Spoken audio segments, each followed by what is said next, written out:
Friends, good evening. आप कैसे हैं? अच्छे होंगे। इसी कामना के साथ आज मैं आप लोगों का स्वागत करता हूं अचीवर्स ऑनलाइन क्लासेस में। और आज नए विषय के साथ मैं विजय सर आप लोगों को मनोविज्ञान लेकर के आया हूं। मनोविज्ञान के साथ आज अध्ययन किया जाएगा। मनोविज्ञान का जो पहला चैप्टर है उसका नाम है मनोविज्ञान का परिचय व विकास।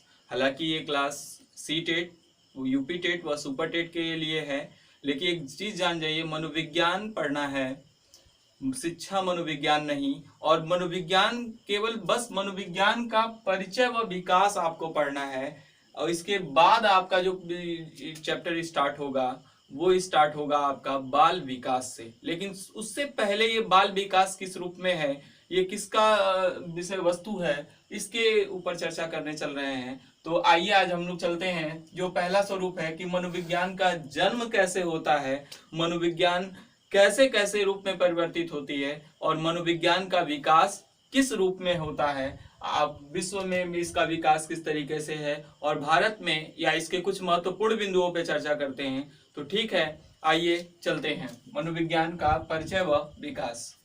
सबसे पहली बात, मनोविज्ञान की उत्पत्ति जो हमेशा पूछता है कि किस भाषा से हुई है, तो मनोविज्ञान जो है वो साइकोलॉजी अंग्रेजी में, जो आंग्ल भाषा से तात्पर्य यूनानी भाषा, लैटिन भाषा या ग्रीक भाषा से मतलब होता है, आंग्ल भाषा का हिंदी रूपांतर है ये।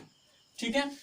और मनोविज्ञान जो है वो किस रूप में बना हुआ है, तो गैरिट के अनुसार, ये बहुत ही इंपॉर्टेंट है एक तरीके से कि किसके अनुसार ये आत्मा का विज्ञान है। तो गैरिट के अनुसार साइकोलॉजी शब्द यूनानी भाषा के दो शब्दों का योग है।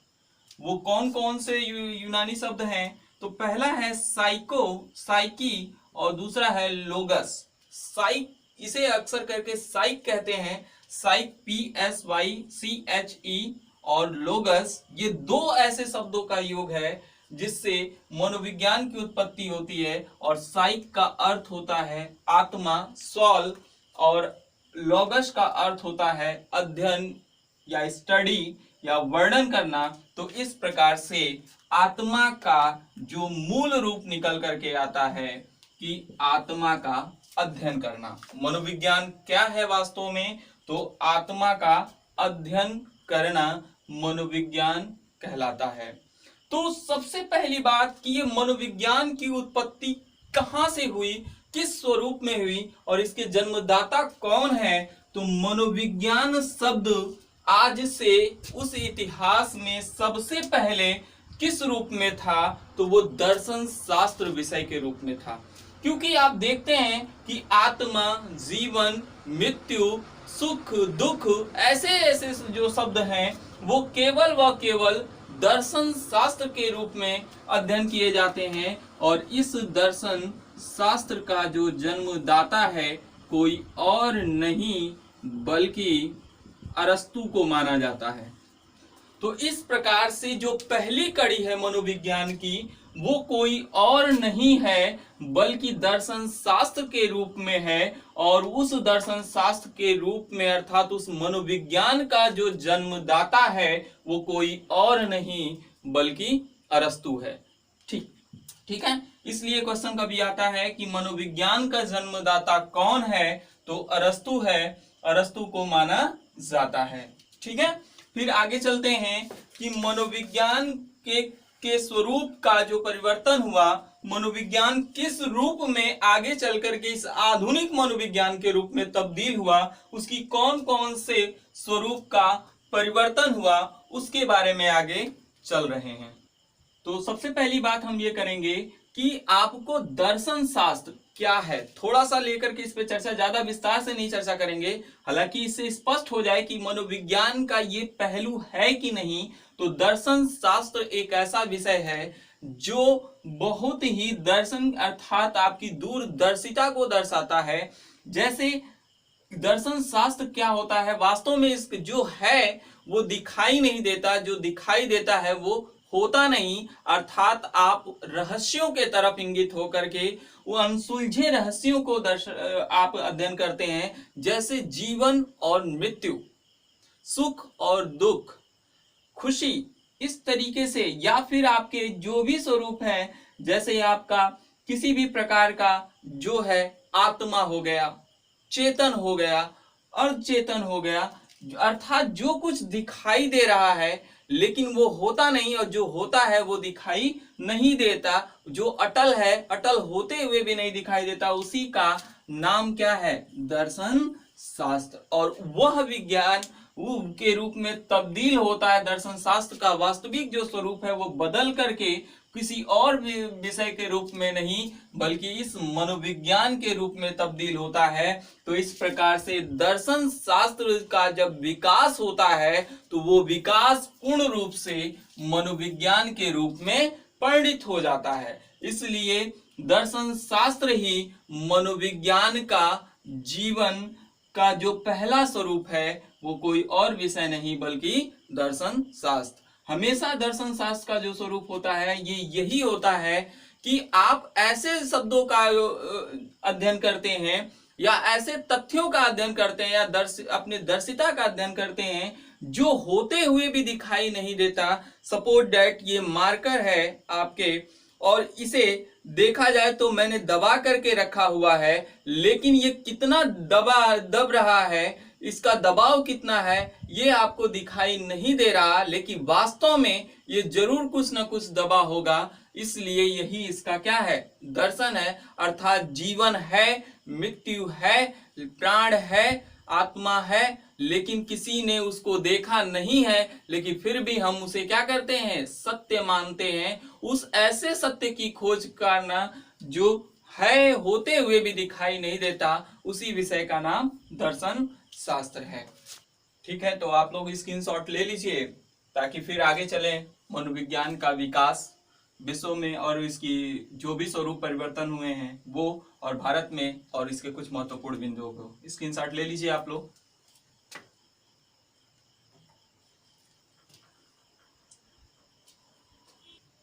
चलिए, मनोविज्ञान का विकास। मनोविज्ञान का विकास किस रूप में दर्शन शास्त्र से शुरू हो करके वो किस रूप में आधुनिक मनोविज्ञान के रूप में तब्दील होता है, उसका चैनल, उसकी कड़ी आपके सामने है। तो जो सबसे पहला है कि मनोविज्ञान का विकास जो होता है वो किस कड़ी में, तो सबसे पहले मनोविज्ञान आत्मा का विज्ञान माना जाता है। दार्शनिक इसे मानते हैं मनोविज्ञान को आत्मा का विज्ञान, साइंस ऑफ साउल। साउल का अर्थ होता है आत्मा, जो कि आपको पहले ही हम बताए थे कि ये दर्शन शास्त्र का जो स्वरूप है उसी का ये अंग है। तो 16वीं शताब्दी का दौर था, और उस दौर में उस महान दार्शनिक के रूप में प्लेटो, अरस्तु, डेकार्टे के द्वारा यह स्वीकार किया गया कि मनोविज्ञान आत्मा का विज्ञान है, अर्थात आत्मा का ये अध्ययन करता है। लेकिन इस आत्मा के रूप को, संरचना को, इसके आकार, इसकी रंग, इसकी विशेषता को न बता पाने के कारण से मनोविज्ञान को यहीं पे नकार दिया गया कि अब ये आत्मा का विज्ञान नहीं है, बल्कि अब वो दूसरे कड़ी में हम चलते हैं तो इसे मनोविज्ञान को मन या मस्तिष्क का विज्ञान माना गया। मन या मस्तिष्क का विज्ञान माना गया। अब दौर आ गया था 17वीं शताब्दी का, और इसमें महान दार्शनिक के रूप में थे पोम्पोनोजी। अक्सर करके पोम्पोनोजी का जो क्वेश्चन उठाता है कि वो कहाँ के दार्शनिक थे, तो इटली के वो महान दार्शनिक थे जिन्होंने माना था मनोविज्ञान को मन या मस्तिष्क का विज्ञान। लेकिन फिर वही समस्या कि मन क्या है और मस्तिष्क क्या है, इसके संदर्भ में इसका कोई रूप नहीं, कोई आकार नहीं, इसकी कोई निश्चित विशेषता नहीं। कि जैसे अगर हम कभी कोई भी कार्य करने चलते हैं तो पहले सोचते हैं कि हम आत्मा से पूछे या मन से, इसी संशय में रहते हैं। लोग कहते भी हैं, कहावत भी है कि मन की नहीं सुनना चाहिए, आत्मा की सुनना चाहिए, और इसी कंफ्यूजन में हम रहते हैं कि वो कौन सा मन है, कौन सी आत्मा है। अर्थात इसका न तो हमें रूप पता है, न ही आकार पता है, न संरचना, इसकी विशेषता। तो फिर यहीं फेल हो जाते हैं दार्शनिक, और ये फिर यहाँ पे ये भी चला जाता है कि मनोविज्ञान अब मन या मस्तिष्क का भी विज्ञान नहीं, क्योंकि ये सही रूप से क्या नाम है कि उसका अध्ययन नहीं करा पाता कि वास्तव में मनोविज्ञान मन या मस्तिष्क का विज्ञान है। तो अब नेक्स्ट कड़ी जो इसकी आती है 19वीं, हालांकि ये मनोविज्ञान मन या मस्तिष्क का जो है वो कुछ दौर में चलता है, लेकिन फिर इस पे विरोध होता है। और फिर तीसरी जो कड़ी आती है चेतना का विज्ञान आता है दोस्तों। और इस कड़ी में दौर जो चल रहा होता है 19वीं शताब्दी का। अब यहां से जो मनोविज्ञान है, सॉरी, जो दर्शन शास्त्र है वो मनोविज्ञान के रूप में धीरे धीरे परिणित होने लगा है। और इस महान दार्शनिकों में मानने वाले जो हैं वो विलियम जेम्स हैं, विलियम बुंट हैं और जेम्स सली हैं। इस प्रकार से कभी कभी आ जाता है कि 19वीं शताब्दी के महान दार्शनिक तो विलियम जेम्स, विलियम बुंट, जेम्स और सली ने चेतना का विज्ञान को माना है। चेतना है क्या? उधर आत्मा थी, इधर मन था, अब आ गया चेतना। लोग कहते हैं ना कि चेतना क्या है, चेतना से तात्पर्य खुद दर्शन है ये। लेकिन अगर आप स्वप्न देख रहे होते हैं तो मन हमारा कभी, या हमारी जो इंद्रिय भी होती है जिसे हम कहते हैं कि ये अर्ध चेतन चेतन दो अवस्था में होता है। अर्थात कि एक तो हम क्या होते हैं कि कुछ जग करके या कार्य को करते हैं और कुछ स्वप्न में कार्य करते हैं। तो इस अवस्था में चेतना का विज्ञान ये कहा गया। लेकिन ये वास्तव में चेतना है क्या, इसकी रंग, इसके रूप, फिर वही समस्या आई। और यहाँ पे फिर ये अध्ययन नहीं करा पाया कि वास्तव में मनोविज्ञान चेतना के विज्ञान और चेतना है क्या, इसका जवाब नहीं दे पाता है। तो फिर यहाँ पे भी फेल हो जाता है। और अंतिम कड़ी में चलते हैं कि वास्तव में मनोविज्ञान ये कब आत्मा से, मन या मस्तिष्क से, चेतना से, और आज आधुनिक रूप में वो किस रूप में मनोविज्ञान के रूप में है, तो व्यवहार एवं अनुभूति का विज्ञान है। तो दोस्तों यहाँ पे 20वीं शताब्दी का दौर आ जाता है जो मॉडर्न साइकोलॉजी के रूप में कन्वर्ट होता है, आधुनिक मनोविज्ञान के रूप में कन्वर्ट होता है। क्यों? क्योंकि व्यवहार एवं अनुभूति का विज्ञान और ये जरूर बता देता है कि मनोविज्ञान जो है वो सीधे सीधे व्यवहार का अध्ययन करता है। बिहेवियर और साइंस ऑफ बिहेवियर है, अर्थात वो किसी भी व्यवहार से तात्पर्य जो हमारी क्रिया है, चाहे उठना, बैठना, खाना पीना, जो भी है, चलना फिरना, दौड़ना, यहाँ तक खुशी गम, जो भी सारी प्रक्रिया है, जो भी हमारे संवेग है, उन व्यवहार में आए हुए परिवर्तनों का अध्ययन करना ही मनोविज्ञान कहलाता है। और जब हम कोई व्यवहार प्रत्यक्ष रूप से देखते हैं तो उसे हम अनुभूति महसूस भी करते हैं, उस व्यवहार के परिवर्तन। जैसे किसी भी व्यक्ति के आंखों में अगर आंसू है तो हम ये जरूर कह देते हैं कि वो क्या नाम है कि गम में है या दुख में है। लेकिन अब उससे भी बहुत ही ज्यादा जब संवेग का हम अध्ययन करना शुरू करते हैं कि वास्तव में वो आंसू क्या केवल सुख में ही दुख में ही आ सकता है, तो ऐसा नहीं है। कभी कभी खुशी के भी आंसू आते हैं, लेकिन उसके व्यवहार का जब हम अध्ययन अलग रूप से करते हैं तो उसका एक्सप्रेशन, उसका जो स्वरूप है वो अलग आ जाता है। इस प्रकार से ये कहीं ना कहीं सत्य होता है कि मनोविज्ञान जो है वो व्यवहार और अनुभूति का विज्ञान है। और इस प्रकार से 20वीं शताब्दी में वही दर्शन शास्त्र आधुनिक मनोविज्ञान के रूप में कन्वर्ट हो जाता है। और इसी व्यवहार से, मनुष्य के व्यवहार से तात्पर्य है, अर्थात यहाँ से बालक के गर्भाधान से लेकर के अंत्येष्टि संस्कार तक, यानी कि जीवन के आरंभ बिंदु से लेकर मृत्यु पर्यंत तक चलने वाली गाथा के रूप में। और यही मनोविज्ञान आगे चल करके आपका फिर पुनः इस रूप में बदल जाता है जिसका नाम है बाल विकास। और यही आपको सी टेट, सुपर टेट और यूपी टेट में पढ़ना होता है, न कि शिक्षा मनोविज्ञान और ना ही मनोविज्ञान, बल्कि बाल विकास, अर्थात बालक के संवेगों का विकास किस प्रकार से होता है, बालक के व्यवहारों का विकास किस प्रकार से होता है और बालक का सतत विकास किस प्रकार से होता है। तो आप देखें कि मनोविज्ञान का जो विकास है वो 4 चरणों में पूर्ण होता है। मनोविज्ञान आत्मा के रूप में, मनोविज्ञान मस्तिष्क के रूप में, चेतना के विज्ञान में, और अंतिम रूप से व्यवहार एवं अनुभूति का विज्ञान होता है। और तात्पर्य यह है कि जब हम व्यवहार का अध्ययन करते हैं तो निश्चित रूप से प्रत्यक्ष हमारा व्यवहार जो है वो दिखाई देता है, और इस प्रकार से हम किए गए व्यवहारों या परिवर्तनों में आए हुए अध्ययनों के अनुसार पर हम कह सकते हैं कि मनोविज्ञान प्रत्यक्ष रूप से व्यवहार एवं अनुभूति का विज्ञान है।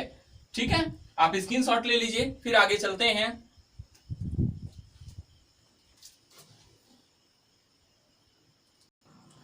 ठीक है, अब अगले कड़ी में मनोविज्ञान की प्रसिद्ध परिभाषाएं, डिफिनेशन ऑफ फेमस साइकोलॉजी।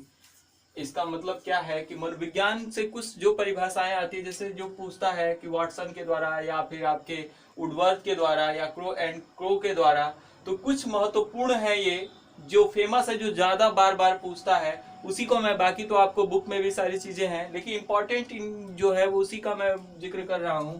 तो जो सबसे पहली परिभाषा है वो मनोविज्ञान व्यवहार का निश्चित या शुद्ध विज्ञान है। किसने कहा है?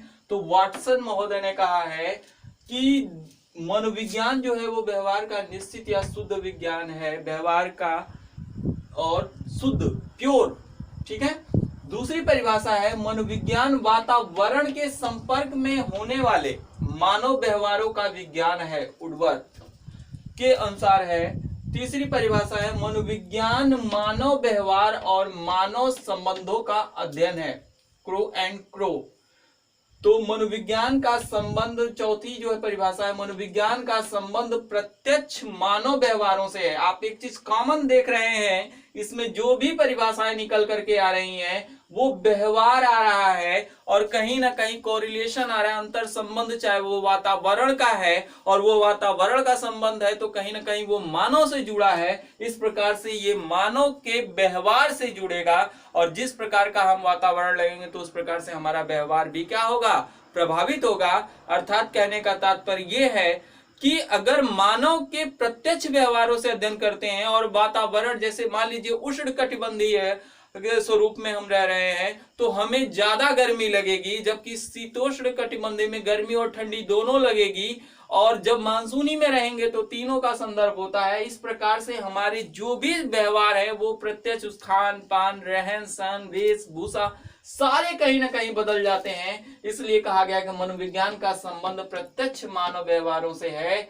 और गैरिसन व अन्य ने कहा है फिर आचरण एवं व्यवहार का यथार्थ विज्ञान है, मैकडूगल। जैसे कि अगर नैतिक की बात करते हैं, नैतिक शिक्षा के संदर्भ में, नैतिक के स्वरूप में, तो आचरण आता है और जैसे आचरण हम करते हैं उस प्रकार से हमारे व्यवहारों का क्या होता है? मूल्यांकन होने लगता है। इसलिए इसे मैकडूगल ने कहा था कि आचरण एवं व्यवहारों का यथार्थ